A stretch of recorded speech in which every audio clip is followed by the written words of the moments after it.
I'm going to show you how to easily change the oil on your Toyota RAV4. This is going to be similar for every RAV4 of this era, 2019 currently to 2024, and it'll probably go beyond that to 2025 because I don't think they have a scheduled update. I'm going to show you how to change the oil on this, a couple of tips along the way as well.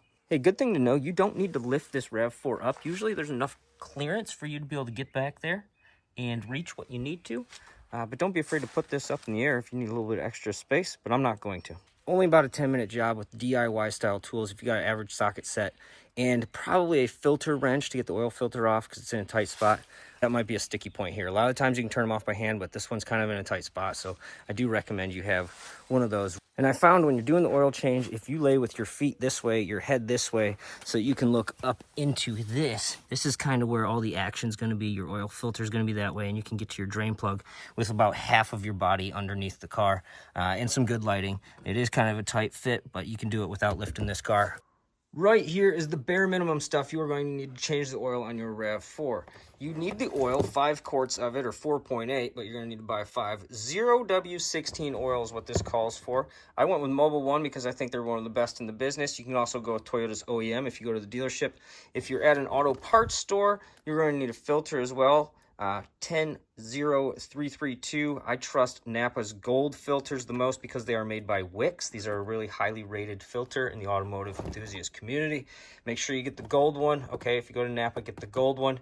And if you're just shopping it online, get the Wix filter. There are a couple different numbers that people are talking about online. There's some bigger filters. You'll see this one's pretty small. So if you don't get the 10332, I'm going to show you how small this thing is.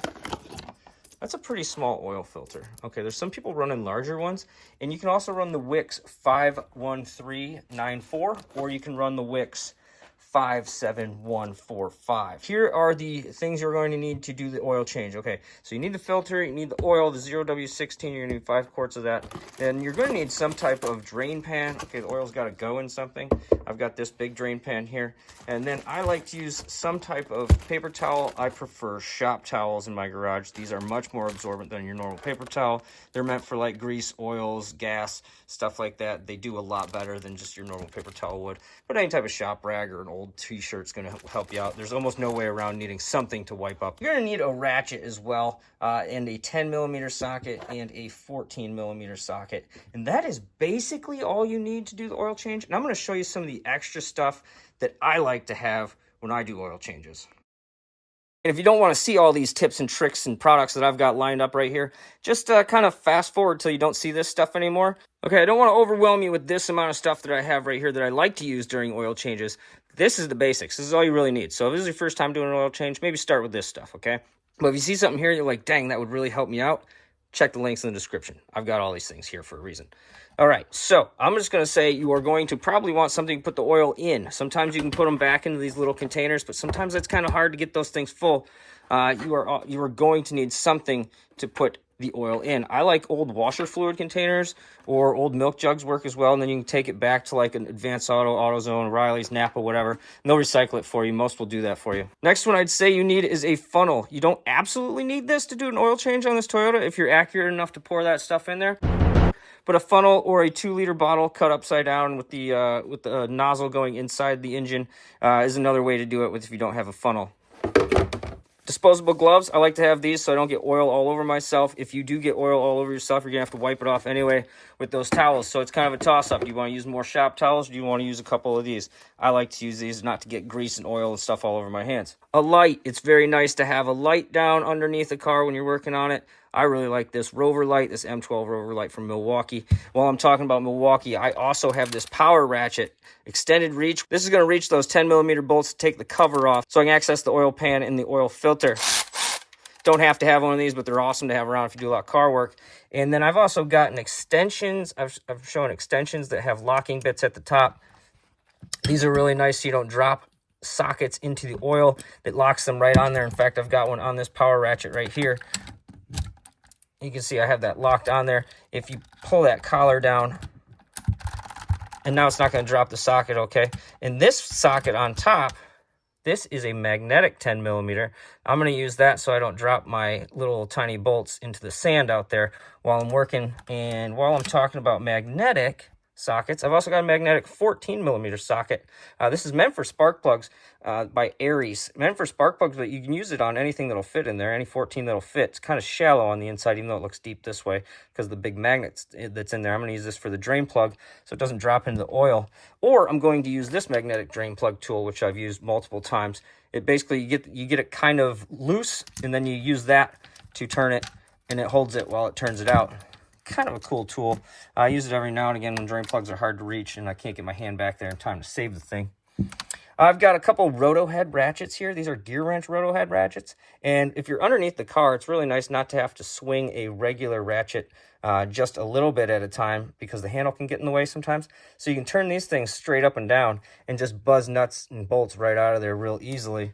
I've got the other big one here. These are really great. Another locking extension. This is a chrome 1/4 inch one from Gear Wrench.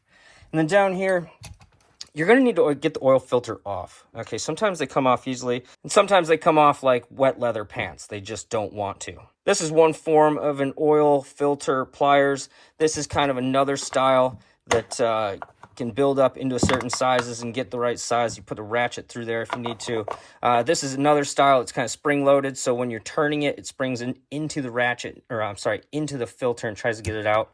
This is another style, kind of a belt style. It wraps around around the oil filter, and then you turn it until it gets taut. Put a ratchet on this side, see if you can't get it to spin out. And then this is kind of what that is, but a metal version with a handle.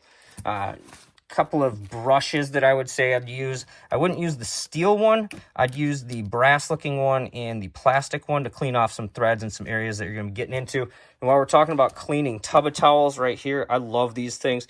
Clean your hands, clean it on the drain pan, clean everything under the engine. These work great on oily, greasy stuff. And I'm going to show you, I'll shine up some things under the hood. I love using tire shine when I do stuff under the hood. It makes plastics look brand new, if not better. And then here's two of my favorite degreasers if I have to get into anything nasty. Power Purple, Extreme Power, and then the Simple Green right here. These are both really good. I don't like using the real stinky caustic degreasers, so I tend to stick to those. They work fine for me. One more thing, I've got two different versions. This is a torque wrench adapter. When you're doing things like lug nuts, or on this car, I'll be doing the drain plug, and this is just an adapter that goes on a regular 3/8 ratchet. Any 3/8 ratchet can turn into a digital torque wrench now, or you can have a regular style torque wrench. This is a dual beam style by Tecton. I love this thing. And these, obviously, they are not necessary, but it's nice to know that you're not over tightening the oil drain plug, because if you do, man, you can be in for a world of hurt. And I've got this right here. This is my 3M high visibility tape. This is what I'm going to write the oil change interval on. One more thing I love having, a huge piece of cardboard so that I can slide under that. You can see it's been my oil change piece of cardboard for quite some time. Makes it a lot easier than putting tools on the sand and stuff like that and in the dirt. In order to help the oil drain out of the car, it's nice to have a little bit of warm oil in there. So I'd start the car for about 30 seconds and then we'll pop the hood, shut the car off, and get things working.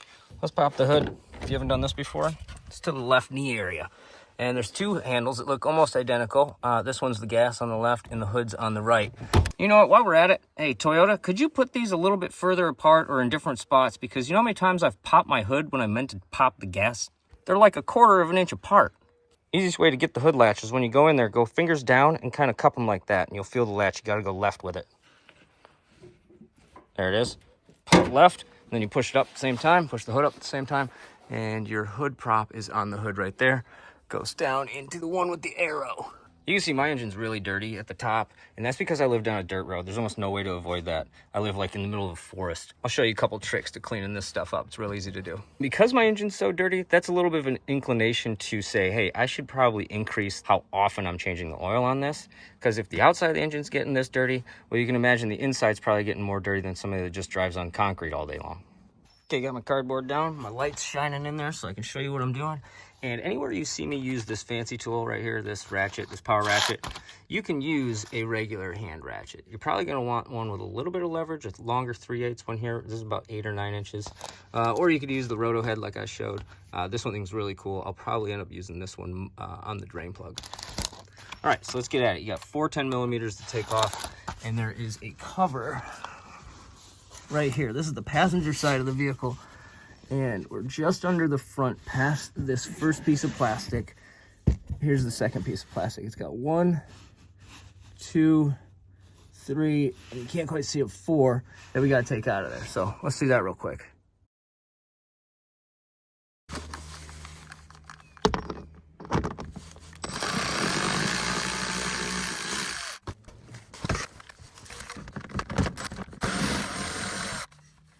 Oh, it's a nice one to have the magnetic socket on because it's so far away. See, it doesn't jiggle out. It is a tight fit if you so choose to do this without ramps or anything in the air. But it can be done. All right, so there's the cover off. Let me show you what you're looking at here. All right, let me show you what the cover looks like. That's the orientation of your cover when it's going back in and coming out. 2 ears on the side, 1 ear in the back middle, and then 1 ear way up in the front. And it kind of looks like this is supposed to clip in. Yeah, it looks like this edge would probably go in first, like a lip. So it would slide back at you and then push up. We'll do that here. Once we're done with the oil change, we'll put this one back on. Set this in a spot where you're not going to step on it either. This is probably pretty fragile. Okay, after we take the cover off, let's go back under and show you what you just gained access to. Now that the cover's off, you can get to the 14mm drain plug right there. That silver thing in the middle. And then you can also gain access to your oil filter, which is pretty close to the passenger side of the tire, or the passenger side tire of the car, if you're looking for orientation there, because we're kind of upside down. So it's way to that side of the car, and there is the 14mm drain plug. So what I'm going to do first is get my drain pan under here, and then I'll crack that 14mm loose, get the oil out of this engine.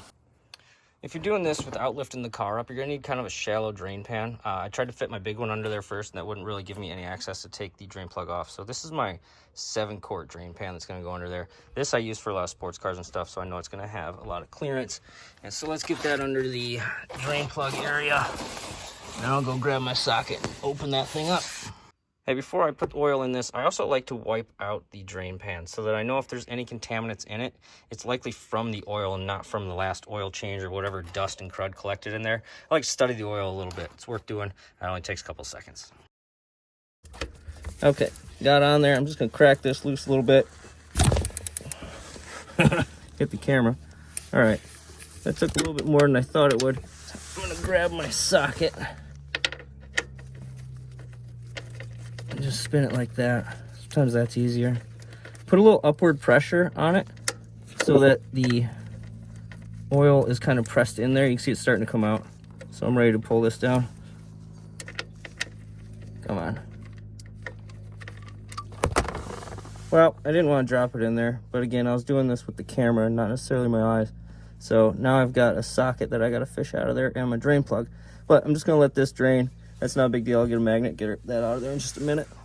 I'm going to open the oil cap on the top of the engine as well to get some air to be able to push through there so it's less like a vacuum. This will drain faster that way. Hey, now you can see why I like gloves. That was just from the initial drain plug. Good news is the oil looks nice. As mentioned, it will drain faster if you open this up. So open that up and you just kind of leave it tilted there. You can see the stream is about pencil thick right now. So we're almost getting to the point where this is going to be done draining through the drain plug, and then we're going to have to take the oil filter off.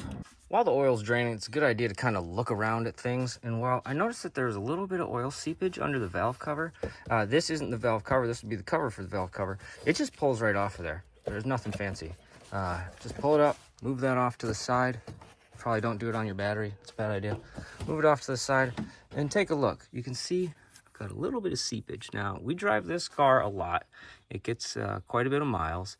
It's a 2021, and we got it new, and it's got about 41,000 miles on it. What I'm going to do is strategically go in kind of a starish pattern and just see if any of these will tighten a nudge.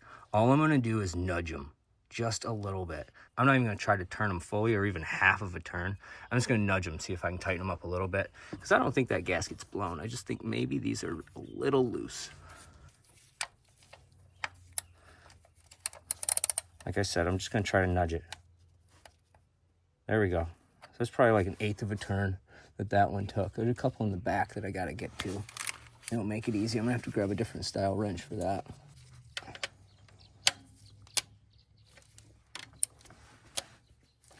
I'm going to get all the ones I can with this ratchet, and then I'm going to go back and get a different wrench. Careful with the one back here. It's right next to that clip that could break. And there's another one under here that I got to get a regular wrench on, not a socket. I don't feel one there. There's got to be. I'll have to look. I'll have to turn the camera off and look back there. But I got all the ones in the front. I believe I'll have to check again. And I'm going to check the back ones here real quick. There are a couple more in back that are a little bit hard to reach and even see with the camera. There's one here, another bolt here, and another one behind that chunk of wiring that you can get to with a regular wrench. I've got one on here, on this one. You can see you can get to it from here. And then I'm just gonna nudge it, and then I can get to this one probably from here. Nope, I'm gonna have to get to that from the back side. I'll put the camera down for it. Hey, so what I did right there with those bolts on the valve cover, that is totally optional. If you don't feel comfortable doing that, or if this is your first time doing an oil change, I wouldn't recommend messing with that. But if you do mess with that, it is a 10mm. It's pretty easy to move these things. They're light torque from factory, which is why I thought maybe that's why I was getting some seepage. So I was just gonna tighten them down about 1/4 of a turn, barely even that. And there's quite a few of them, so just make sure you get all the ones if you are looking for them. There are a couple buried behind kind of this thing. You can get to most of them with a socket, but you'll need a regular wrench to get at some of these. Might potentially save a huge oil leak down the road here. So that's why I tighten those up. Oil is done draining. I need to get the drain plug back out of this thing though, so we're gonna fish that out. Careful when you move these oil pans. Oil likes to slosh around and it will get everywhere and you got a mess. One of these super cheap magnet tools is nice to have around for moments exactly like this, unless you want to fish with your hands, but I ain't no noodler. I will just go with the magnet, and there she is. I knew it would be in the corner facing me because I'm slightly downhill. All right, and I do need to check to see if my washer is on here for the drain plug. If it's not, then it's still stuck to the oil pan. It looks like it's probably still stuck to the oil pan, so I'm gonna have to knock that thing off. Okay, as I thought, the washer is stuck to the bottom of the oil pan. This happens a lot. Well, I need to inspect that washer. So I'm going to pry at it with some plastic. If this doesn't do it, I'll get something a little crazier. But what you don't want to do is use something very sharp and metal, because you don't want to mess up this surface, either the surface of the pan or the surface of that crush washer there. So I'm going to get at this, get that off of there, and take a look at it. Here's the washer I was after. It appears to be some type of coated alloy, maybe an aluminum. It's non-magnetic. It is not copper either. So what I'm going to do, I can see like a blue coating on it. I'm going to reuse this because I don't have one that's this exact same size. I probably should have got one. So you can see the blue coating, and here's the washer itself. And the camera probably can't pick it up, but the side that was facing the oil pan has like a little bit of a lip on the inside. And I'm gonna reinstall it that way. You can kind of see it. So that I don't install it backwards and try to press a concave thing upward. Instead, I'm going to use the physics that it's already been and put it on like that. If you have to reuse it, I recommend you get a new one, but if you have to reuse it like I do, reuse it in the correct orientation. And if yours doesn't seem to have a lip, well, you could probably install it either which way. The reason I had the brushes out was because sometimes you get these drain plugs out and the threads are all nasty. This one they look really good on, so I would say just a couple seconds. You don't have to do this. This is optional. If it looks real nasty, scrub it, but scrub it lightly. If it's lightly nasty, just grab a paper towel and run it around in a circle like that, and that'll get a lot of the junk out of the threads pretty easily. When you're confident most of the oil has drained out of that, I would give that area a little wipe down and then install your drain plug and washer back on there. Good idea to try to put the washer on the plug first, okay? Quick little wipe down so that you can check for leaks later. Try not to get anything inside of that hole. Just clean around it. Don't try to push anything near it. Push away from it. You can see how well oil cleans things. And I'm basically just going to do this hand tight. It's best to do these by hand. Do not use a tool to install the drain plug. You don't want to cross thread it. You definitely don't want to over torque it either. I'm just going to go hand tight, and then I'll show you with a torque wrench how to do it to like service spec, and then I'm going to show you just with a regular ratchet kind of how far you'd have to turn this thing. All right, regular ratchet. Get your 14mm on there. Like I said, you don't want to over tighten these, so you're not going to use the handle of the ratchet nuts. I'm not going to be way back here trying to tighten this thing. My hand is up here. I'm going to tighten it, and I'm going to tighten it up here with my hand on this part of the ratchet until I really can't turn it anymore. And then I'm going to go like 1/8 of a turn. And now I'm going to get the torque wrench out. This is an extra step, but I'm going to get the torque wrench out to see what my spec is on that. Okay, if you're getting fancy about it, you're going to torque this thing to spec. I've got my AC Delco adapter, torque wrench adapter set to 30 foot-pounds. And I'm going to put that on there, and it's just going to beep like crazy at me when it's ready. There it goes. So I'm just going to leave it there. So I was pretty close with hand tight on the ratchet. Yep, I'm going to leave it right there. Okay. That was hitting 28.9. I'm just going to leave it there. There's the drain plug you just messed with. And then you follow that up, and you can see this dusty, crusty oil filter. Like I said, I live on dirt road. It's going to have some oil in there, so be careful. And when you get this thing loose, when you finally turn that thing loose, face it upward so that this is like in your hand, because otherwise the oil through there is all going to dump out at you, and you don't want to do that. Let's see if I can get this by hand. It's kind of a tight squeeze in there. There's not a whole lot of room side to side, so I am going to grab one of those oil filter wrenches to get on the back side of this thing. So you're trying to turn this thing to the back of the car, trying to twist this way, back of the car. Sometimes it can be disorienting when you're upside down and these parts are in there sideways. All right, I'm just going to loosen it a little bit, and then I'll start doing it by hand because I know the oil's going to come out. I don't want to have pliers in my hand while I do that. Before we install the new oil filter, we're going to pre-lubricate the inside of it. A lot of the times they come with this wrap, which already lubricates the gasket. Some people like to lubricate that gasket again with some new oil. I'm just going to peel this off, give it a good check, see how that looks under there.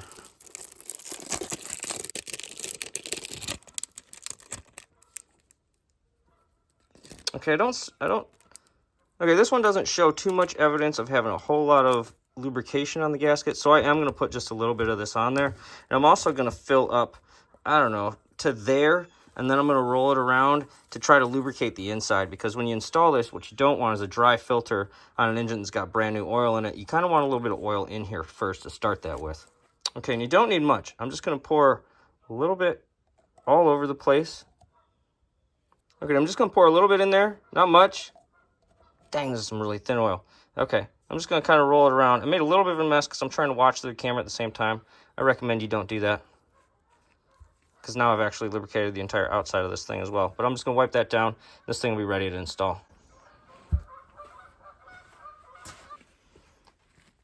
This is when tub of towels is coming into play. When I get some oil on something that I don't want the oil on, I got to use some type of degreaser. To do that, I got a little bit on the side of this, which is going to make it tough to reinstall. But what you want to make sure is you got a little bit of oil inside that hole. Roll it around, you know, maybe a few teaspoons. Some people fill this thing all the way up. I don't like doing that because sometimes it'll leak as I'm going to install it. And then you want a little bit on that gasket. If the gasket looks wet from factory after you take it out of the box, then you probably don't need that step. And then when you go to install these, you do it about hand tight, and then you try to tighten it 3/4 of another turn.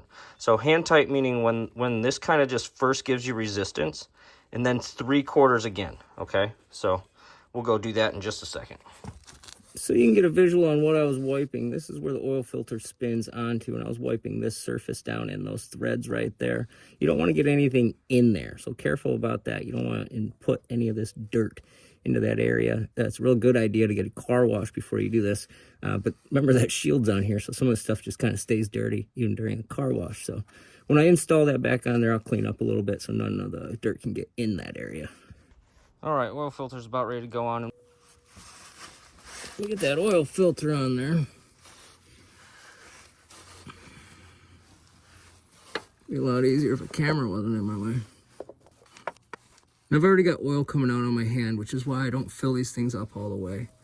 Because if you don't nail it the first time, well, now you got oil coming at you. I can tell it's giving me resistance, and now you go 3/4 of a turn. You're basically turning that until it's really, really hand tight. All right, got the filter on there, got the drain plug in. It's about time we add some oil. Then we're going to start this thing up and then check for leaks down here. So we're not going to put this cover on yet. Now it's time to add the oil. Always use a clean funnel. Wipe it out inside and out so you're not introducing any junk into the oil right away.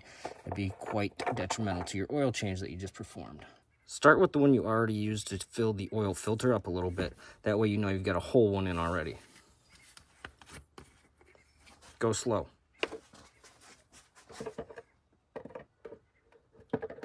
This is 946 milliliters per one of these 1 quarts. And while this car takes 4.5 liters, including what it can hold in the filter. So I want to pour all of these 4 in, plus the 5th one down to about the 200 level. That'll put us right about where we need to be on 4.5 liters. Gotta go chase that cap down now. Another thing I should mention, I added about 4 ounces of this to the oil change. It just helps quiet that Toyota engine down a little bit. It gets a little ticky-tacky with just regular oil in there. I swear, 4 ounces of this thing in the oil will do you wonders. Once you're confident you got 4.5 liters in there, I'd consider wiping this down with a fresh rag, just real easily on those threads, and maybe a little bit on the inside. It's got kind of a cross pattern on the inside, so it's hard to wipe. But just to avoid any contaminants going in, and then screw that back on. Make sure your dipstick's back in. That's your dipstick right here. And make sure nothing's leaking after you just installed or just put in all that oil. After you add all the oil and before you start the car, come down here and wipe everything so that you know if there is an oil leak, it's from what you just did and not from previous oil sitting down there. So you do tend to drop a little bit, spill a little bit of oil during the process. It can get on things. So after you're done putting all the oil in, before you start it, come down here and wipe stuff where all the stuff meets up, because you want to know if your oil filter is going to leak or if your drain plug is going to leak. I don't see anything right now, so we're going to start it up and check it again after that. After you've double checked the drain plug, the oil filter, and the cap and the dipstick are all in place, start the vehicle with your 4.5 liters of oil in there. Let it go for, I don't know, 30 seconds or so for everything to warm up. After letting it run for about 30 seconds or a minute or so, you're gonna wanna check the oil level. This is your dipstick. Always, always, always use a clean rag to check it. It's easier if it's a white one so you can see the color, but I'll just use this blue shop towel I've got. And sometimes you gotta pull it out, clean it, and then dip it back in there to get an accurate reading. You might have to do this a couple times so you can see it. All right, see if you can make that. I've got it right at the edge of that top dot. There's a top dot, that's full. There's a bottom dot, that's add. You don't have to be dead on it, but this looks good, so I'm gonna not add any more oil. Okay, now that you've got the oil changed, the dipstick is reading the right amount, nothing's leaking. We are gonna reset the maintenance light on this thing. My light didn't turn on yet, but it would have very soon. What you gotta get over to is the cog, the gear looking thing on there, and I'll show you just a second.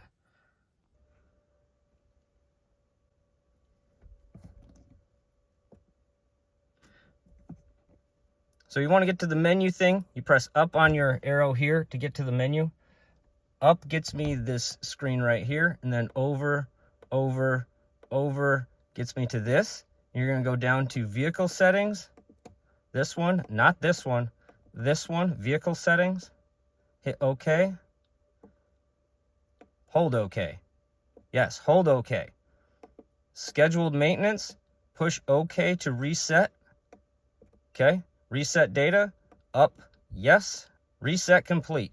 Drove the car today for about 50 miles with this cover off so I could check when I was done to see if there's any leaks. That is dry as a bone right there. And as well the oil filter area. So I'm gonna go ahead and put the cover back on. Remember, they are metal screws going into plastic, so be careful. You do not have to torque these down very hard. I would just go finger tight and then maybe a half a turn after that. Now that you know that it doesn't leak, time to reinstall this with those 4 10 millimeters. This is the orientation it went in. So this is the orientation I took it out, and it looks like this lip's gonna have to install first. So you're gonna get under there, push it this way, up into there, and then get your 10 millimeters in there. And they are plastic, so be very careful. You really only need to go about hand tight, finger tight, and then just maybe a quarter of a turn after that. If you really try to put some oomph on this, you're gonna crack this thing. So you saw how dirty my engine was. I'm gonna show you how awesome this stuff is. These two products right here are cleaning things up. You see how dirty this is right there. I'm just gonna spray it with some hot tire shine. Watch this. I'd recommend spraying the rag and not the actual objects, because I got like overspray going in other places. But for sake of the video, it was easier to do that. So there's your good before and after. That's what it looks like with tire shine. That's what it looks like without. You can do something similar with tub of towels. I'll do this side with tub of towels. See how dirty, nasty that is already. Same tub of towel, gonna do this piece too. It really only takes you a couple minutes to make your car look a heck of a lot better underneath the hood, and none of this will build up. Get your air filter, start getting into your oil and stuff like that. Get onto the fuel injectors, start clogging things up. So take a couple minutes to take some pride in your vehicle. Just wipe some stuff down that looks dirty. You don't have to go crazy, but hey, if you do go crazy, wow, welcome to the club, buddy. In just a couple minutes, I made this engine look brand new with one tub of towel. Oil change, Toyota RAV4 2019 through 2024, probably through 2025 and beyond. Pretty easy, guys. You can do it by yourself. You can do it without lifting the car. You can do it with some aftermarket oil and aftermarket oil filters, or you can do it with the regular Toyota stuff. But this cost me about 35 bucks total. If you're a DIY guy, you like cars, you like tools, you like doing your own thing, subscribe.